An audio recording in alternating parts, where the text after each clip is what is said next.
جب بھی عراق جائیں ایک بہت بڑے عالم دین سید کاشف الغطاء، شیخ جعفر کاشف الغطاء، بہت بڑے عالم دین، مدرس حوزہ بھی تھے، مبلغ بھی تھے، لیکن ساتھ ساتھ میں ان کے پاس ایک خوبی تھی معاف کرنے کی، تبھی ان کا کردار اتنا بلند۔ ایران آتے تھے، لوگ انتظار کرتے تھے کہ مولانا کب ہمارے گھر آئیں گے، تجار انتظار کرتے تھے کہ ایک قدم ہماری دکان پہ رکھیں، اللہ ان کے قدموں سے ہمیں برکت عطا کرے گا۔ ایک تو معاف کرنے کی عادت، دوسری ان کے اندر صفات تھی انفاق کی، بخش۔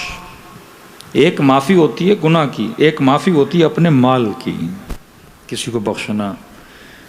تہران گئے، تہران کی تاجروں کی بازار میں، یہ تاجر بولے مولانا میری دکان میں، وہ تاجر بولے مولانا میری دکان میں۔ اب مولانا پریشان کہ میں جاؤں تو کس کی دکان میں جاؤں؟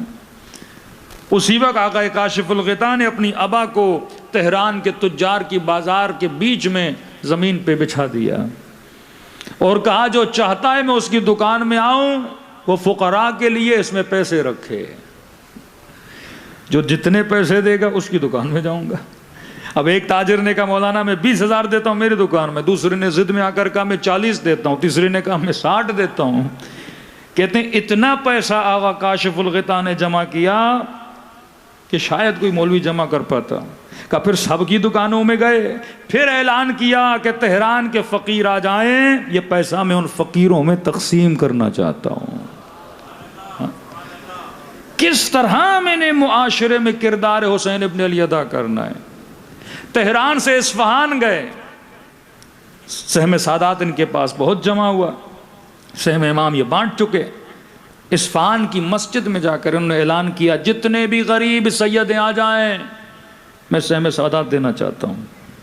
کہتے ہیں جتنے غربا تھے، سادات کے بچے جوان، وہ آ گئے، بیوگان، انہوں نے سب میں تقسیم کیا۔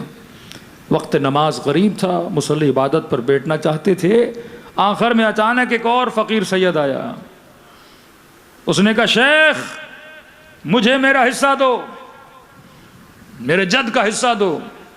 آقا کاشف نے کہا تم نے دیر کر دی، جتنے پیسے تھے سارے ختم ہو گئے۔ اس نے کہا مجھے پتا ہے تم مولوی بڑے چور ہو، توہین کرنا شروع کر دی، پیسے اتنے پڑے ہوئے مجھے نہیں دے رہے، سب کو دیے، مجھے کبھی ہے ہی نہیں، ہم نے اعلان کیا تھا اس ٹائم پہ آنا پیسے دیں گے۔ بعض لوگ ایسے ہتاک ہوتے ہیں، بے ادب ہوتے ہیں۔ آقا نے کہا نہیں ہے، سارے ختم ہو گئے، سب بانٹ دیا۔ اس نے کہا نہیں تیرے پاس ہیں تو مجھے دینا نہیں چاہتا، اور اس نے بہترامی کرتے ہوئے آقا کاشف الغطاء کے چہرے پر تھوک دیا۔ محاسن ان کے بڑے تھے، جب چہرے پہ لعاب دہن پھیرا، ان کے مرید بیٹھے تھے، شاگرد بیٹھے تھے، سب نے کہا اس کو مارتے ہیں، کہ نہیں ہاتھ نہیں اٹھانا، میرے چہرے پہ تھوکا ہے، تیرا کچھ نہ جائے۔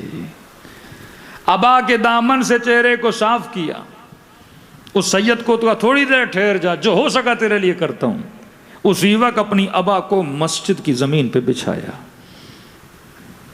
کہ جس کی نگاہ میں میری داڑھی کی عزت ہے سید کے لیے تھوڑے پیسے رکھ لے۔ تو مسجد میں جتنے نمازی تھے انہوں نے ابا کے دامن میں پیسے رکھنا شروع کیے۔ آقا کاشف الغطاء نے سارے پیسے جمع کیے اور اس سید کے سامنے رکھے، کہا سید غلطی میری ہے تیری نہیں، تو نے غصہ کیا میری غلطی ہے، اگر یہی ابا میں پہلے بچھاتا تو مجھ پہ غصہ نہ کرتا، اگر تیری غلطی ہے کاشف نے تجھے معاف کیا، اگر میری غلطی ہے علی کے صدقے میں تو مجھے معاف کر دے۔ ہاں، یہ وہ علماء حق جنہوں نے اپنے کردار کے ذریعے سے لوگوں کو سکھایا معاف کرنا سیکھو، معاف کرنا سیکھو۔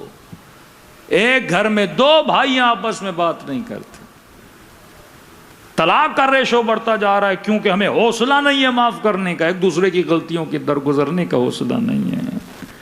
اور یہ سوچ رہا تھا کہ شاید حسین مجھے نہ معاف کرے،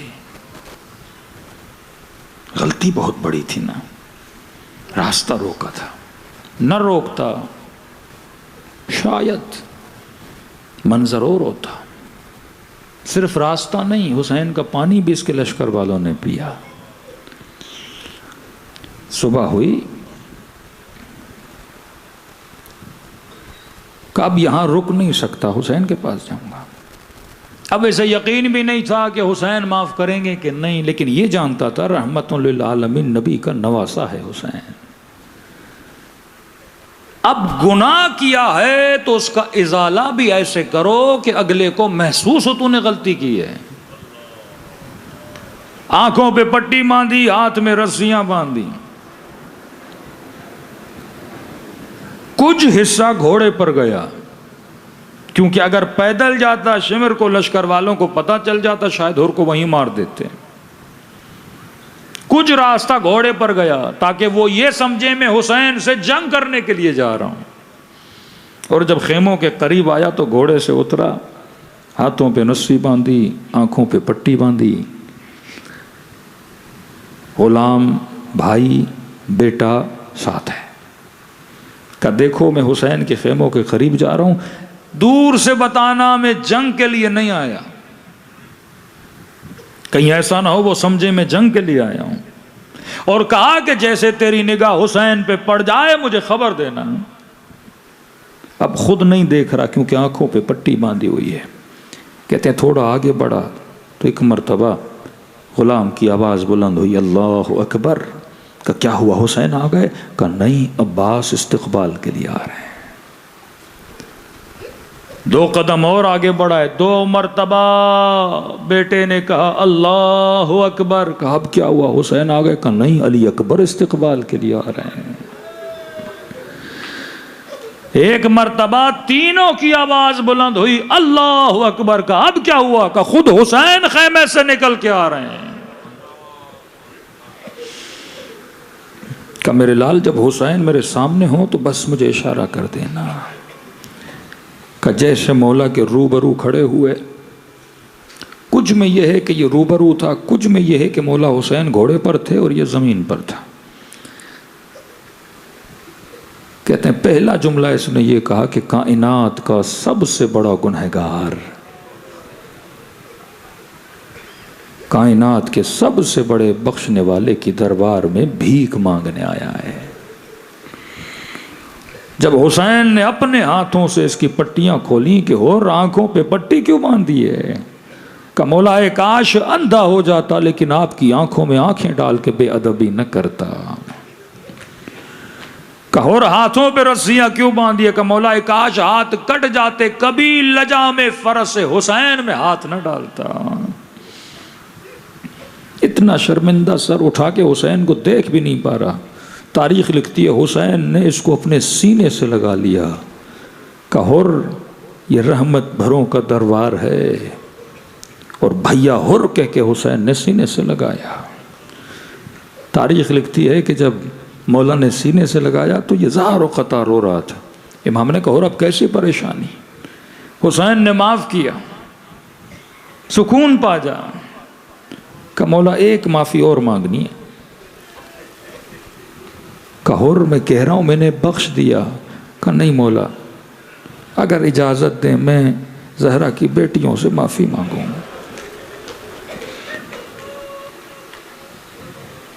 اور یہ اہل بیت کا گھرانہ، ولایت کا گھرانہ میں نے معاف کیا تو میری بہنوں نے، بھائیوں نے، بچوں نے معاف کیا۔ مولا اطمینان نہیں مل رہا، اجازت دیں میں خیموں کے بیچ میں جاؤں، بلند بلند آواز سے یہ گنہگار معافی مانگے۔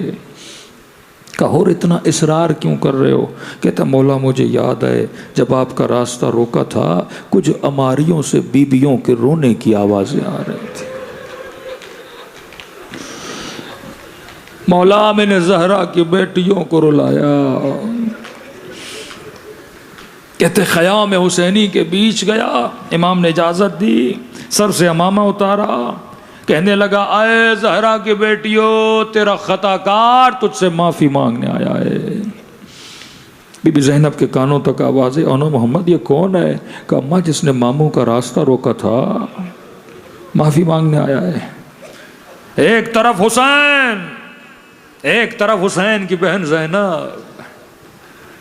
دیکھو حسین نے معاف کیا، زینب کا اخلاق کیا ہے۔ فرمایا بچوں بڑے ادب سے جانا، سلام کرنا اور کہنا ماموں ہر۔